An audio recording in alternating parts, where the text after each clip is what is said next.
December 26, 1944. Monte Belvedere, Northern Apennines, Italy.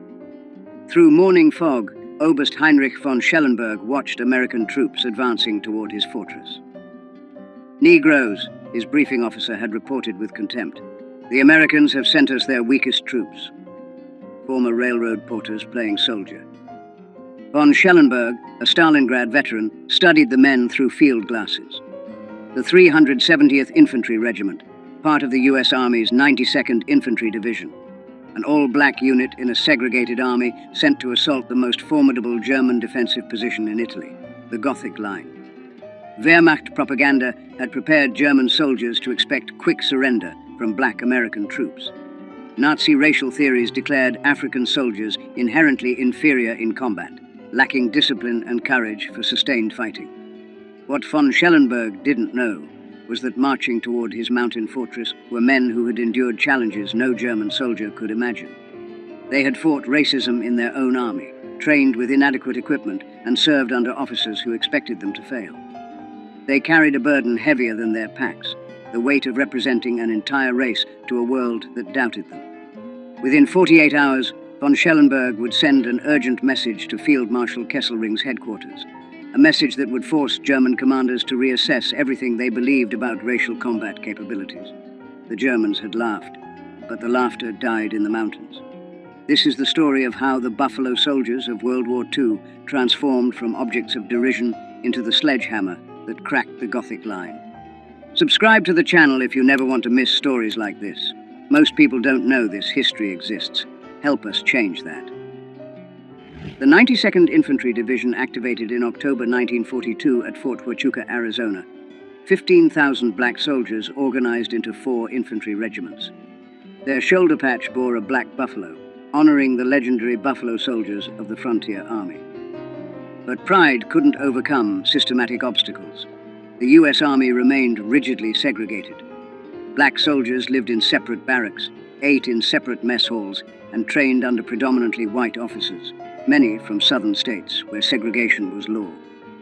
Private First Class Vernon Baker later recalled, "Some officers made it clear they expected us to fail. They told us directly that colored soldiers couldn't fight, couldn't lead, couldn't handle combat pressure. We trained twice as hard to prove them wrong, knowing we'd get half the credit." Training at Fort Huachuca proved brutal. Temperatures exceeded 110 degrees in Arizona's desert. Yet the division received inferior equipment, World War I surplus rifles, limited ammunition, the worst vehicles.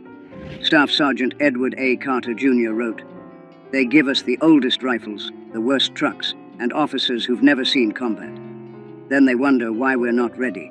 But we'll be ready. We have to be." The Buffalo Soldiers also faced racism beyond their posts. Towns near Fort Huachuca enforced strict segregation.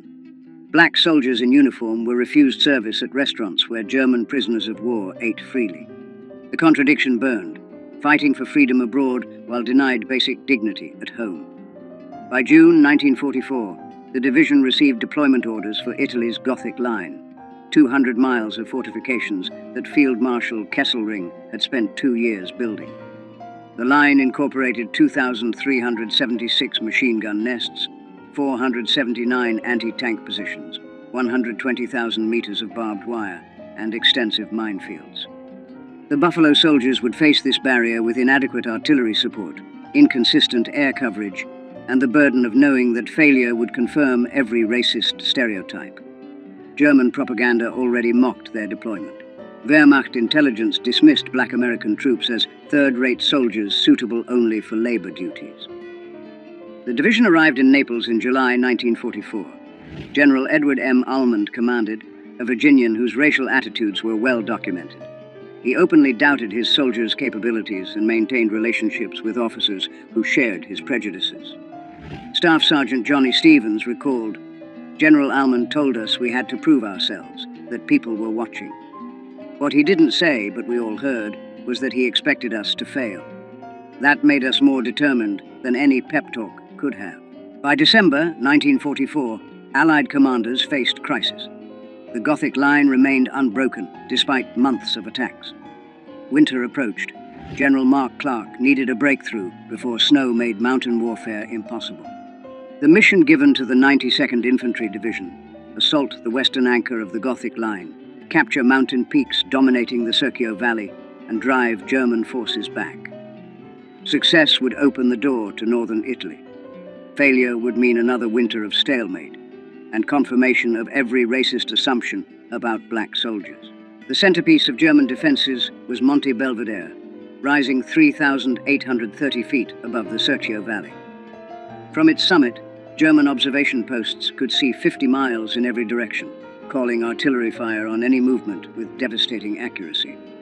Oberst von Schellenberg, commanding the 148th Grenadier Division, had supervised construction personally. Concrete bunkers with 3-foot walls protected machine gun crews. Mortars sat in covered pits, invisible to aerial reconnaissance. The mountains multiplied German effectiveness. A single machine gun could control an entire valley.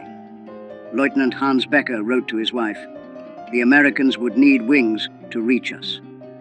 The slopes are so steep that climbing without enemy fire would be difficult. Under fire, I cannot imagine how they could advance. The Negro troops they're sending will die before they reach our wire." German intelligence on the 92nd Infantry Division reflected Nazi racial prejudices.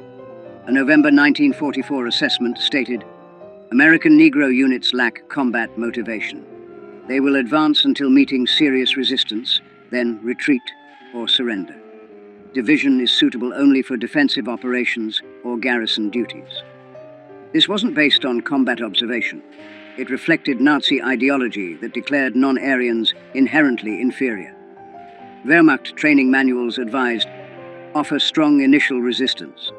Negro troops will panic and flee. Their white officers will be unable to restore order." These assumptions created dangerous overconfidence. Von Schellenberg positioned forces believing black troops would collapse under artillery fire, never reaching his main defensive line. The Gothic Line's fortifications included S-mines, bouncing Bettys, that jumped 3 feet before exploding at groin height. Barbed wire obstacles, some 30 feet deep, forced attackers into killing zones. German defenders had registered every approach route with artillery. Weather became a German ally. November temperatures ranged from 40 degrees during the day to below freezing at night. Rain fell constantly, turning trails to mud. Morning fog prevented air support.